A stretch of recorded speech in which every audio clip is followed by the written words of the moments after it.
The Rebel Capitalist Show. So I was reading the news, and correct me if I'm wrong, but China is trying to prop up the yuan. Was I getting that correct? And why do you think they're trying to do that? And what's happening there? Well, the yuan is a pegged currency. It's not pegged to a single. It used to be pegged to the dollar, and it would float within a band of the dollar. And then 4 or 5 years ago, they managed it to a band of a basket of currencies. But it's still, and it's been strengthening over the last couple of years. Since COVID, it's strengthened, and it got way to the higher, to the stronger end of that band. But again, it is a managed currency. It's not a free floating currency. It's not just the market determines what it is. And they do that because when money would get sent to China to be invested in China, it would get, so that you'd wire dollars to Hong Kong or Shanghai or whatever it is, but you can't invest dollars in China. You need yuan. Right. So then the central banks now have dollars. What do? They give them to the commercial banks, give the dollars to the central bank, and the central bank gives them newly printed yuan, and they go invest that yuan into the country. Now the central bank now has those dollars as reserves. They can either use it for a war chest, they can invest it in treasuries, or they can use those dollars to buy yuan to keep it artificially strong. Yeah, right. International market. Okay. And that's part of in addition to interest rates, they do it by interest rate management, but then also they can buy it on the open market to make it artificially strong. Now, over the last couple of years, the yuan strengthened because there was so much flows going into China because U.S. treasuries were at 0%. You could get 2.5%, 3% yield on a Chinese treasury. You wanted to invest in China anyway. It's a growth market. So, they got the flows and they were able to keep their currency strong. But all that has reversed now. Over the last year, their stock market their stock market's down 50%. Their real estate market is under extreme pressure. Right. They've got half the country locked down now with COVID. There's no economic velocity. There's no velocity of the yuan.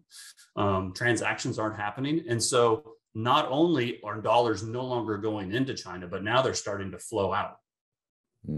And so it's my belief that they will not be. So, and because you can now get paid more to own a U.S. treasury than to own a Chinese treasury. So the premium of, to take the risk of being in a currency that's not easily convertible is gone. So, that's part, and I don't think that those flows are going to reverse anytime soon.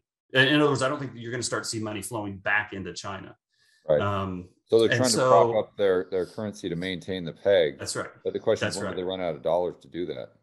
That's exactly right. And my opinion, and at some point it becomes a fruitless venture, right? You can use your dollars to buy yuan that are eventually going to lose value anyway, or you can keep those dollars and use it to buy oil and food, because you're running out of dollars to do those anyway. So you have to decide: do you want to keep propping up a peg that's going to fail anyway, or do you want to use those dollars for more important things? Listen, I don't know. Countries are very good at keeping these things going longer than you think possible, right? So it doesn't necessarily happen tomorrow, but I think it's inevitable that both the yuan and then the Hong Kong dollar, who I kind of see them as a pair deal, will be devalued. What do you think about the stock market? Because I understand your position with all the dollar flows coming in from, like, that Turkish gentleman. What is he going to do? He's going to buy Coca-Cola or something like that. But then we've got the Fed raising rates. We've seen what's happened to the stock. Obviously, the stock market doesn't like that, especially the NASDAQ. We've. How do you? Go ahead. I think that over the next, let's call it 2, 3, 4 years, that equities are going to end up much higher than they are right now. Because I think when we get into this, and it's just starting, it's just started. We're not into it yet. Again, my whole milkshake theory is really a framework for how I see a global sovereign debt crisis playing out. It kind of feels like it's starting now. 3 years ago when I first started, I got the timing wrong. I was way too early, but I kind of feel like now we're kind of getting into that time frame. And I think when we get into this sovereign debt crisis, when when treasuries, foreign treasuries around the world are rejected because they either don't believe that they're going to ever get paid off, or they're not yielding them a high enough return to make up for the inflation in those countries, I think that will cause a currency and sovereign debt crisis. And I think when that happens, the United States is going to get safe haven flows. And I think when that happens, US equities, especially the big blue chip ones, the Dow names, kind of, the S&P and the Dow names, will do better than people expect. Now, that doesn't mean that it's going to be in a straight line. We've been pretty cautious on equities all year. We've had them hedged most of the year. And I expect equities to go lower now. I think at some point in the next month or so, we're probably going to get at least a short-term tradable bottom. Maybe we'll get a 2 or 3 month bounce out of it. But then I would expect, and again, I reserve the right to change my mind, but I would not be surprised at all if a year from now equities are lower than they are today. But then I think at that point, we're going to be into the sovereign debt crisis. And I think at that point, it's very possible we get a move higher in equities that's going to surprise people. Again, I reserve the right to change my mind, but that's kind of my thesis, is that when we really get into this, full sovereign debt and currency crisis, that the U.S. is going to be seen as a safe haven, is going to get safe haven flows, and that as all bonds kind of lose value, U.S. equities rise. Yeah. And I think the main takeaway there is just to understand how many cross currents are always at play. And you've got the cross current, people get hyper focused on the Fed raising rates and breaking the stock market. I'm one of those people. But you have to remember that there's also a cross current pushing against that, of all these flows coming into the United States, trying to buy stocks just to maintain their purchasing power in country XYZ. And it's always this, these forces are happening at all times. It's what force is overpowering the other force. What do you think about can I make a point on that really quick? I think this is really important. And again, people are always saying to me, the biggest criticism I get is because I'm, pounding a table on being a dollar bull, saying the dollar is going to go higher. Again, not because I want to be right, but because I want people to understand. I actually want to help people, right? I want to say, listen, the dollar might not die. It might go higher. And this is why. But one of the, one of the challenges that I get back, or one of the criticisms I get back, is, Brent, how can you not see what is happening? China and Russia are doing bilateral deals. So-and-so no longer wants to trade in dollars. The rise of crypto is showing that there's a need for another parallel currency system.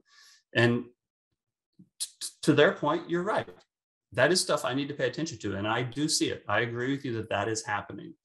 But if I turn that around, I want to say to the people who are saying that to me, I often get told, how is the US government going to fund itself? Who is going to buy their bonds? What happens when the Fed has to buy all of them? Okay, very good points. That is definitely something I should pay attention to.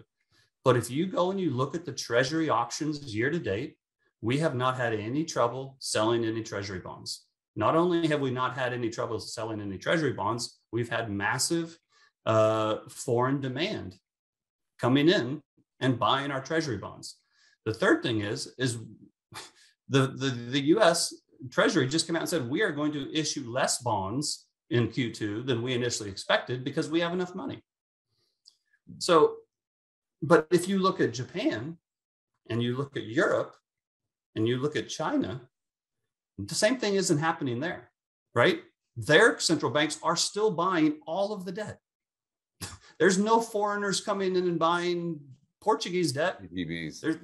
So again, I don't mind, being hyper-focused on the dollar and checking out and making sure that my thesis is correct. But to the people who tell me to check these things out, check those things out as well. Don't be a hypocrite to yourself. You can lie to other people, but don't lie to yourself. Hold yourself to the same account. And the point is all of the things that everybody is afraid is going to happen to the US government and the US dollar is already happening elsewhere.